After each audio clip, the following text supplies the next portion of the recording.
நம்முடைய வாழ்க்கையிலே சில காரியங்களை ஆண்டவர் தாமதம் பண்ணுகிறார் என்கிறதற்காக நம்ம அவசரப்பட்டு யாராவது ஒருத்தருடைய பேச்சை கேட்டு ஒரு முடிவை வந்துடக்கூடாது.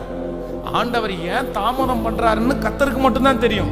கண்டிப்பாக அவருடைய தாமதத்துல கண்டிப்பாக ஒரு ஆசீர்வாதம் அடங்கி இருக்கிறது.